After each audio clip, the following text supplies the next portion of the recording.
Hello, bachcho. Let's read the question.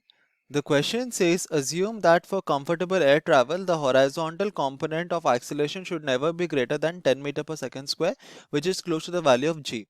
What is the shortest possible time in which one could make a trip of 280 kilometers? तो इस question को solve करने के लिए हम जो की कॉन्सेप्ट यूज करेंगे वो होगा हमारा the Newton's equation of motion.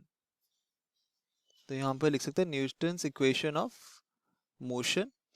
इसको एक्चुअली हम लिख सकते हैं Newton's equation of uniformly accelerated motion, क्योंकि इस केस में हमारा एक्सेलरेशन हमेशा यूनिफॉर्म ही रहता है जब हम न्यूटन्स इक्वेशन ऑफ मोशन लेते हैं। तो क्वेश्चन में कहा गया कि हमारे पास कंफर्टेबल एयर ट्रैवल के लिए जो हॉरिजॉन्टल कंपोनेंट होना चाहिए एक्सेलरेशन का, तो यहाँ पर लिख सकते हैं ए एच, वो हमको दिया गया है 10 मीटर पर सेकेंड स्क्वायर। और हमें पता है कि जो हमारा फ्लाइट है जब वो ट्रैवल कर रहा है तो वो एक कांस्टेंट डाउनवर्ड एक्सेलरेशन भी फेस करेगा A V, which is equal to 9.8 metre per second square. तो हम देखते हैं कि हमारे पास एक हॉरिजॉन्टल कंपोनेंट है, वर्टिकल कंपोनेंट है, तो एक नेट रिजल्टेंट एक्सेलरेशन जो होगा, तो इसको हम लिख सकते हैं ए रिजल्ट। तो ये हमारा होगा resultant acceleration of the flight, जो कि हो जाएगा A H square plus A V square का स्क्वायर रूट।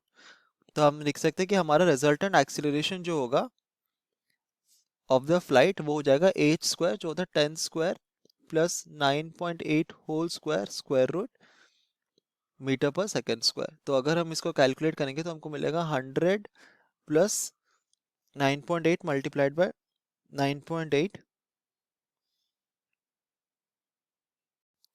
96.04 का square root in metre per second square. इसको अगर हम कैलकुलेट करेंगे तो हमको मिलेगा this is nearly equal to 14 metre per second square. तो ये है हमारा net acceleration of the given flight. और हमें कहा गया कि हमें जो डिस्टेंस कवर करना है एस, वो होता है कितना 280 किलोमीटर। इसको लिख सकते हैं हम एज 2,80,000 मीटर्स। अगर हम इसको मीटर में कन्वर्ट करें तब हम क्या करेंगे, हम लोग Newton equation of motion use करेंगे टू फाइंड आउट कि कितना टाइम चाहिए होगा in order to travel the given distance. तो हमें पता है कि from Newton equation of motion S is equal to ut plus half A T square.